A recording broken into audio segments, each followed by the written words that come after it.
আজকে পটল দিয়ে একটা সুস্বাদু সেদ্ধ আপনাদের দেখাবো। আশা করছি আজকের এই রেসিপিটা আপনাদের ভালো লাগবে। নমস্কার বন্ধুরা, আমি সীমা আরও একটা নতুন সাথে রেসিপিতে আপনাদের সবাইকে স্বাগত জানাচ্ছি। তো এতে আমি পটলগুলো এইভাবে আঁচড়িয়ে নিচ্ছি। তো আমি বিনিয়ে নেব না, এভাবে হালকা করে আঁচড়িয়ে নেব এবং এভাবে ছোট ছোট করে আমি পটলগুলো কেটে নেব। তো সবগুলো পটল আঁচড়িয়ে আমি এভাবে ছোট ছোট টুকরো করে কেটে নিচ্ছি। তো দেখানোর সুবিধার জন্য আমি আরও একটা আঁচড়িয়ে দেখিয়ে দিলাম। তো এভাবে খুব সহজে পটলগুলো কেটে নেওয়া যায়। তো এবারে আমি রান্নায় চলে যাব। তো পটলগুলো আমি ধুয়ে নিয়েছি। এবারে কড়াইতে পরিমাণ মতো জল দিয়ে আমি পটলগুলোকে সেদ্ধ করে নেব। তো জলটা একটু বেশি হয়েছে, একটু তুলে নিলাম, নিয়ে একটু নাড়াচাড়া করে আমি ঢেকে একটু এভাবে নেড়ে চেড়ে সেদ্ধ করে নেব। তো মাঝে আমি একটু নাড়াচাড়া করে উল্টে পাল্টে দেব পটলগুলোকে। তো আবারও ঢেকে দেব। তো একটু পর আবার নাড়াচাড়া করে আমি এবারে তুলে নেব। পটলগুলো সেদ্ধ হয়ে গেছে, দেখে বোঝা যাচ্ছে। তো বন্ধুরা, আমার আজকের এই রেসিপিটা আপনাদের কেমন লাগছে কমেন্টে জানাবেন। আর আমার চ্যানেলটিকে লাইক এবং সাবস্ক্রাইব করে আমার চ্যানেলের পাশেই থাকবেন। আর যারা ফেসবুক থেকে দেখছেন আমার আজকের এই রেসিপি, লাইক এবং ফলো করে দেবেন এবং শেয়ার করে দেওয়ার অনুরোধ জানাচ্ছি। তো আমি এবারে পটলগুলোকে পাটায় বেটে নিচ্ছি। তো আপনারা মিক্সিতে মিক্স করে নিতে পারেন। তো পাটায় যে কোনো বাটা জিনিস খেতে স্বাদই লাগে আলাদা। তো আমি সবগুলোকে পাটায় বেটে নিলাম। তো এবারে তুলে নেব যেগুলো বাটা হয়ে গেছে।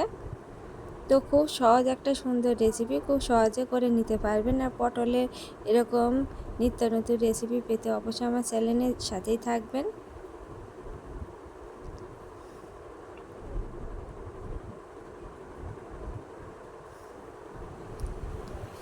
তো আবারও আমি গ্যাসেতে একটা কড়াই বসিয়ে দিলাম। তো এতে পরিমাণ মতো সর্ষের তেল দিয়ে নিলাম।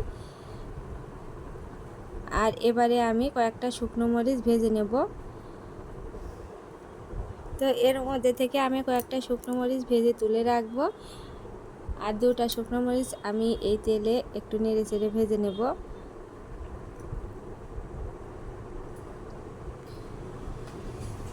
তো সম্পূর্ণ সরিষার তেল দিয়ে রেসিপিটা করতে হবে, যেহেতু আমার সরিষার তেল একটু কম ছিল। তো আমি একটু সয়াবিন তেল মিক্স করে দিয়েছি। তো এবারে দিয়ে দিলাম সামান্য একটু কালো জিরা, আর এবারে দিয়ে দিলাম রসুন কুচি। তো আমি এখানে 10-12টার মতো রসুন মানে কোয়া কুচি করে নিয়েছি।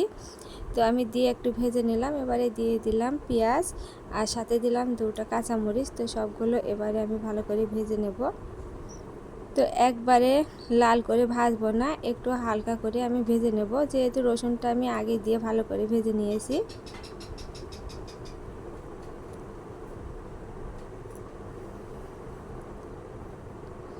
আর এই রেসিপিটা অবশ্যই বাড়িতে তৈরি করে খাবেন এবং আমাকে কমেন্টে জানাবেন আজকের রেসিপিটা কেমন হয়েছে।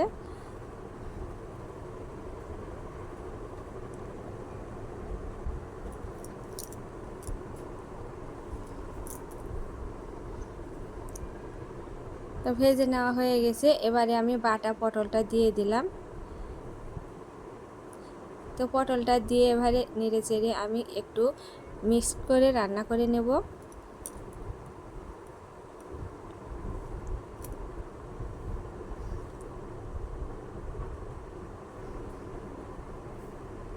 যারা পটল খেতে চাবে না, তো এইভাবে যদি পটলের রেসিপি করে দেওয়া যায়, খুব সহজ আর সুন্দর করে গরম ভাতের সাথে একতলা ভাত শেষ হয়ে যাবে। তো এবারে দিয়ে দিলাম আমি একটু লবণ। তো লবণ দিয়ে এভাবে নেড়ে চেড়ে একটু রান্না করে নিচ্ছি। তো পটলের যে কোনো যদি রেসিপি খেতে না চায়, তো এভাবে তৈরি করে দেবেন, গরম ভাতের সাথে খেতে খুবই ভালো লাগে। আর সকালকার সেদ্ধ ভাতের সাথে এরকম পটলের রেসিপি থাকলে আর কিছুই লাগে না। তো এই তো নেড়ে চেড়ে আমি রান্না করে নিয়েছি, এবারে তুলে নিলাম।